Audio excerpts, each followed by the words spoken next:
Eno Luganda Radio Podcast, Martin Muganzi nga bulijjo. Akatabo tuli ku Paulo Kirimuttu akatuwandiikibwa Crane Makalinda. Tugiyingidde omutwe wano oguddako era kyekigenda oba ekitundu kyaffe ekye-14 katabo kano aka Paulo Kirimuttu nga katugamba nti Katayira anyumiza abasomi. Jjukira mu kitundu ekiwedde wali Paulo amaliriza nga atomedde lukenge n'amumiza omusu.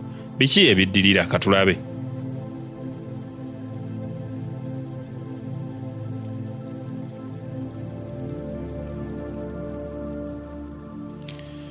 Katayira anyumiza abasomi. Lukenge yaziikibwa Naasisi w'omuntu, era mu bantu abo mwe mwali n'abaava gye yali akolera, era abakozi banne bonna baasonda amabugo ga siringi 472.5 era zino zaayanjirwa ne mu butongole. Wabula ku lukalala lw'abo aboofiisi abaasonda erinnya lya Paulo teryaliko, kubanga tewaali yamusaanyaako nga basonda, so nga ate bagamba nti ndi mugezi. Era ng'okuzika kuwedde, era nga n'abantu bazzeeyo ku mirimu gyabwe, abakozi bonna ab'omu ofiisi ya Paulo baatandika okumutunuulira ekikijjama. Abandi nga n'okumubuuza tebakyamubuuza, mbo nga tebalina gabuuza muntu mulogo. Munnange nno nga bw'omanyi nti ekibi kikira engoma okulaawa, n'olwa Paulo lwayinda ne lukamala, era eyo gye lwayindira ne Katayira gye yalusanga. Bwe lutyo ne lulabikako ne mu miko gy'amawulire wansi w'omutwe abatakankwenge. Mu bufunze Katayira yanyumiza bw'ati abasomi be. Ntuuse munnammwe kakejje n'antabula ku mbaga. Juzi Katayira wammwe mba mpita ayita eyo mulago ne ndabayo lino ate eryokya ng'omuliro. Omuvubuka omuva Bulaaya yatuuka ng'asalawo kuwona masanda. Kyeyava aganza omuwala omulungi omubalagavu nga bakola naye mu ofiisi. Baba banaatera okulinnya akasozi Namirembe okulayiragana, ate omuvubuka omulala nga naye wa mu ofiisi y'emu ne yeefuula kaggwa ensonyi ng'omwana abba nnyina n'asigula Nalulungi oli. Anti nammwe gwe omusomi wammwe omanyi nti abalungi mbwaza nnamaaso. Nalulungi yeekyusiza mu kiti nga mbazzi okugenda okutemya n'okuzibula nga yakkiriza dda okujja Kamusigula mu maziga. Embaga ng'ewedde, Kasigula Nalulungi yasalawo kusenguka asegulire oli gw'asiguddeko, kubanga baali ba mulirwano ate ng'omukwano gwasooka kubasaza mu kabo. N'ono yalaba biri bityo n'agamba nti olimba temujja kugumaaza mbiro. Mbw abagole n'abasindikira ag'ente era baasimbayo kitooke. Bwe yalaba ekyo tekimumalidde, kwe kulimisa omugole omusajja, era olwali olwo Katonda n'amuvaamu oli n'amusisinkaniriza n'amutomeza mu mmotoka. Mulago ow'ebiwundu baamutwala aliko kateetera. Katayira wammwe nasanga omuntu yakakutuka n'okwokyanga akyayokya. Mba nkyayasaamiridde n'okwennyamira mu biwoobe ebingi, nga n'omutemu atuuka mbu okubasaasira. Kyokka nnamwandu bwe yamwogerera muwabutwa ku nkoomi, era awo omutemu yavaawo kibombyambwa. Munnange nange nalaba biri bityo, konze Katayira waabwe ntere neeyune kabbaasi akadde e Kampala, naye nagenda neewunaganya nti kino nga kikuno abatakankwenge. Olupapula lwa mawulire luno buli mukozi w'ofiisi ya Paulo yalugula. Buli mukozi mu ofiisi ya Paulo yalugula. Paulo yekka eyali taluguze, naye waaliwo omuzira kisa eyasala omuko gw'olupapula ng'agujje mu katabo n'agutimba ku luggi lwa Paulo. Pozi Paulo atere yeesomeko mangu. Enkeera Paulo bwe yali ayingira mu lukuubo olugenda mu ofiisi ye yasanga embeera y'abakozi bonna nkyufu. Abantu abamu baalabikanga bakyamufu okusinga bulijjo, so nga ate baalina ensonga okuba mu nnaku. Paulo yalowooza nti oluusi abantu abamu bayinza okukweka ennaku mu bukyamufu. Abamu baayisanga emitwe mu madirisa ne bamulingiza.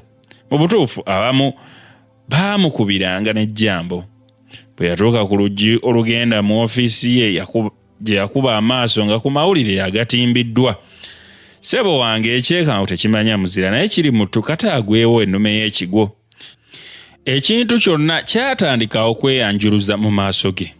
Yategeera ekyavaako obukyamufu bwe yalaba. Yajjukira okulingirizibwa mu madirisa awamu ne bujjambo. Era yalaba byonna biri bityo ko ye nti wano wafiira muloge ekiwummulo ka. Wabula yalugera nti nsobeddwa eka ne mu kibira yalutuusa kubanga n'eka kiri mutu byamusobererayo. Yasanga eddirisa ly'emiryango liggule so nalyo yali alisibye bulungi. Bwe yayingira mu ddiiro enviiri ne zimuva ku mutwe, amatama ne gamuddukana, emmeeme n'emusinduukirira, omutima ne gumutundugga, olubuto ne lumutokota, entegetege ne zimukubagana. Kubanga awo yasanga ebitabo bye nga bitankuddwa nga n'ebimu biyuzeeyuze. Ebifaananyi byonna byali byaseeyase. Yalaba ennamusa etuuse ku nnyooge ne yeesogga ekisenge, naye ekyali eyo nga si kibejjo mu butuufu. Nnyinza n'okugamba nti teyali kantu konna kubanga buli kantu konna kaali katwaliddwa. Leero omubbi yava kukubba n'ayera bwezi. Kiri mutu yayagala okutandulula ku bigere agendeko mu ffumbiro. Eyo mu ffumbiro yasanga omukka gunyuuka mu masiga. Ekyo nakyo yakyewuunya. Yakizuula mangu nti tekyali nku ezaali zinyooka wabula empapula. Yakutamaako yeetegereze okugenda okwekkaanya ng'akapapula akaali kasigaddewo nga kakyanyooka kaali akatundu akaali kasigadde ku bbaluwa ze ez'obuyigirize. Emmeeme n'emutyemuka. N'asenda akapapula okajja mu muliro. Ddala yali bbaluwa ye ey'obuyigirize. Yali diguli gye yafuna e Bungereza eyamufuuyisa empewo emeketa ng'omuzira. Ebbaluwa eyamuliisanga ebikalu bitaaka.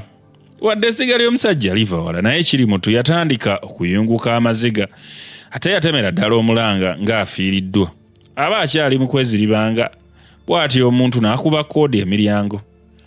Pawulo yasangula amaziga agaali gamutuuse ne ku matama. Omuntu eyakuba koodi teyali mulala wabula Rebeka, omuwala eyalinga enfulabulago ya TN ne Pawulo mu biseera eby'emabega era ebyalinga ebirungi. Pawulo omubbi yamuleka buggu era yatuulaawo n'alowooza ekyokukola nga takiraba.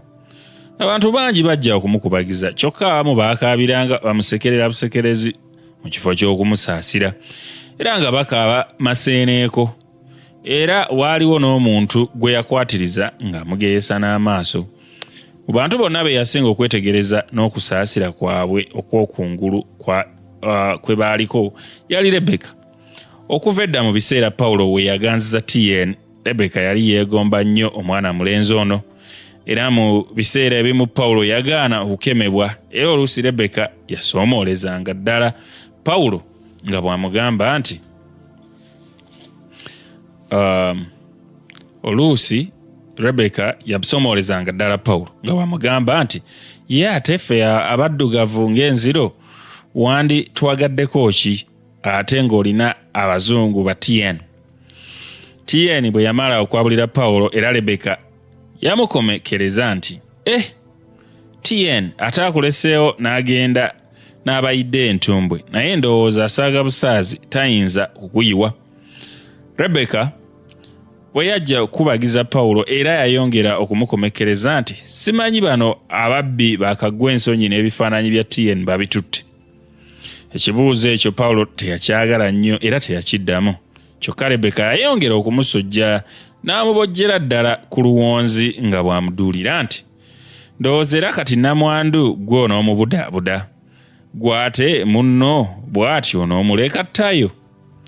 Wabula musajja wattu kiri mutu yasirikirira ddala busirisi, kyokka nga muli ye afuuyirira kanwe Rebeka atere asiibule. Ekyekitalo aba agenda okusiibula ate omugenyi omulala n'akuba koodi. Yali Ssenyange era omu ku bakozi b'omu ofiisi ya Pawulo. Naye yava ku by'okukubagiza Pawulo ebyamuleeta n'addamu byakubalaatabubalasi nti munsonyiwe okubatabulatabula. naye Pawulo olina enkwaso, ate ono Beeka atuuseeyo ddi okuggyako nga mumpaayo akacupa gundi nja kumubbirako. Awo Lebeka we yajjukira nti maama oli kuki ng'onondo pawaani oyo eyakutumye okunkuuma, ozze kulya na kubala baana nandiki? Ye musajja wattu Ssenyange yalaba akeetyabidde akalimu obuwuka, kyeyava yeefuukuula nti mukazi wattu mbadde nsaaga busaazi, njogera ndi mbega abagenyi makondwe, kubanga bino byonna Pawulo tebyamuyamba kumuwa mirembe, era yassiza ddala ekikkoowe abagenyi bombi bwe baasiibula, era mangu ddala nga maze okubalinnyirako mu luggya obutaba ng'abazze okusaba omunnyo, yayingira mu nju ne yeggalira, n'agenda n'atuula ku kitanda kye ekyereere, n'okulya teyalya kyaggulo. N'otulo tuwaagana okujja mu maaso. Pawulo yasula atunula mbebere ng'omukulu ateetimba, era yalaba ekitanda kimuzitooweredde, n'akifutukako awo nga mu kinywambogo, n'adda mu ddiiro lye, awo n'alowooza eby'ensi eno. Yamanyira ddala ng'obudde bumuzibiridde, yadde nga bwali butandise okukya, era musajja wattu yalaba biri bityo ayiyaamu kugenda waabwe mu kyalo, emizimu gy'ewaabwe ku kyalo gitere gimuwunyeko. Olugendo luno olutali lutegeke era yalutandika ku makyago. Yalabira awo ng'asituse era ng'akuŋŋaanya obubwe kinno, anti omanyi nti omubbi yali amaze okumwera, era nga kati musajja wattu yali yeeyaguza lujjo. Bwe yamala okuŋŋaanya obuntu bwe yajjukira nti yali talina ssente n'emu, ate nga n'emmotoka ye yali ku bikondo. Kyokka Katonda yakola obwongo, kubanga buyinza okukola amangu naddala mu biseera ebizibu. Bwe butyo obwa Pawulo bwatandika okujjukira buli wantu wonna Pawulo yaterekanga ssente, naye ng'ekyekitalo buli we yakwatanga ng'akwata mu lyampiki, yanoonya mu bifo ebiwerako, kyokka nga buli wamu omubbi ye yali amusooseewo. Omanyi omubbi oba alina kizuuzi, yalaba biri bityo n'akwata olukato okuwummula eby'olugendo. Naye aba atandise okubiviirako ddala, n'ajjukira nti mu lwatika olwali mu bbaafu yali ataddemu obupapula bwa ssente obuzinge. Yali abutaddemu ng'asaaga, naye oba nabwo kizuuzi yali abuzudde, kyali kikyagasa era okugezaako okunoonya. Yalwawo ng'akyebuuza. Yalwadde aki ne yeevaamu n'agenda mu kinaabiro. Wakati w'okutya n'essuubi n'akutama n'awammanta ng'atalina maaso, n'agguka ku lwatika n'asoosekayo engalo ze. Mu kifo ky'okuggyayo ssente yakwata ku buyembe bwa kiyenje, omukono gwe ne gwekanga, ate n'aguzzaayo. Eky'omukisa ku mulundi guno ssente n'aziggyayo. Bwe yayanjiruza yasanga mulimu siringi 10 zokka.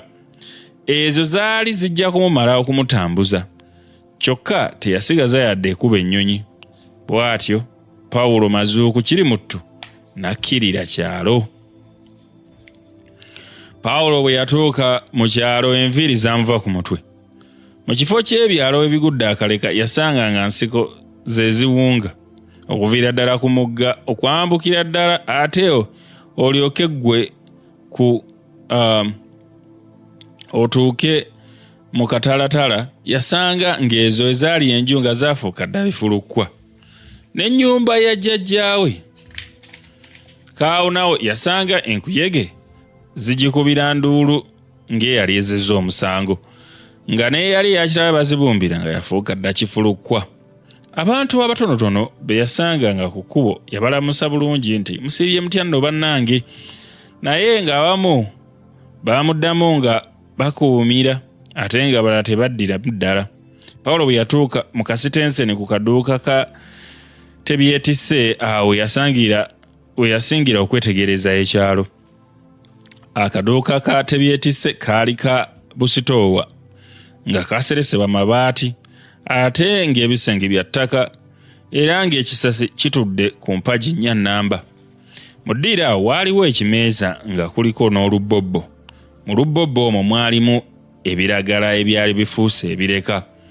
Pawulo yateebereza nti mu lubbobbo muno mwandibaamu embalagala era teyali mukyamu.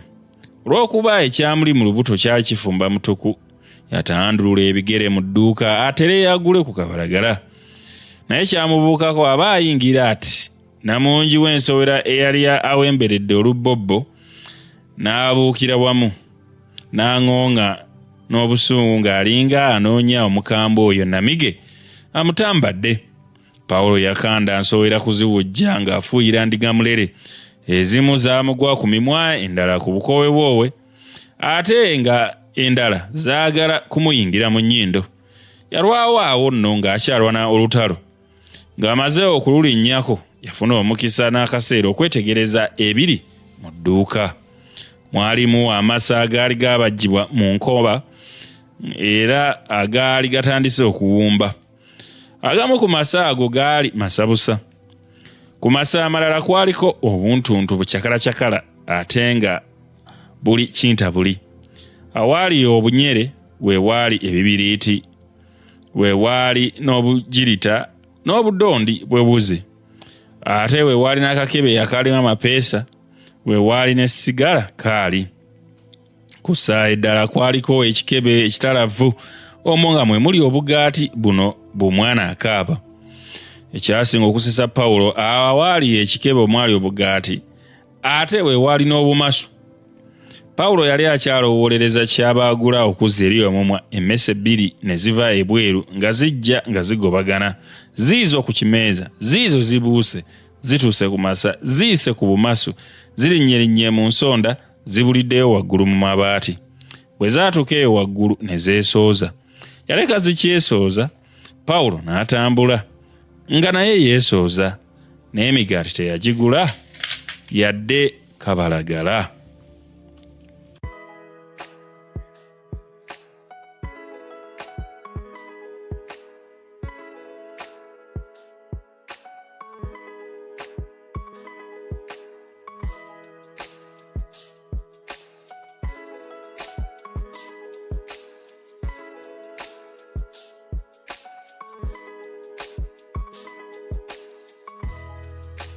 Oyo no yabadde Katayira ng'anyumiza abasomi mu mutwe katabo kaffe kano Pawulo kirimo. Tutulabye ensonga ezituuse ku Pawulo okubeera nga ensi yonna oba abantu bonna babadde nabo bamanyi bakolagana nabo bamuvuddeko bamukyayi tebakyayagala kumanya bimukwatako. Omubbi atazze amweze buli kamu akamukwatako ne diguli gye yafuna gye yajja ebweru ye yabonaabonera okusoma naye wasanze tayo bagyokyezza.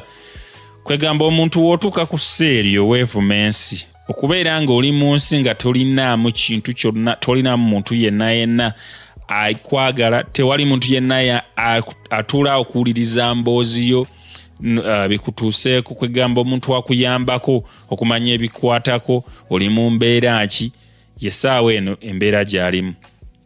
Pawulo alowoozezza mangu nti wano ekyamagezi kaŋŋende ewaffe.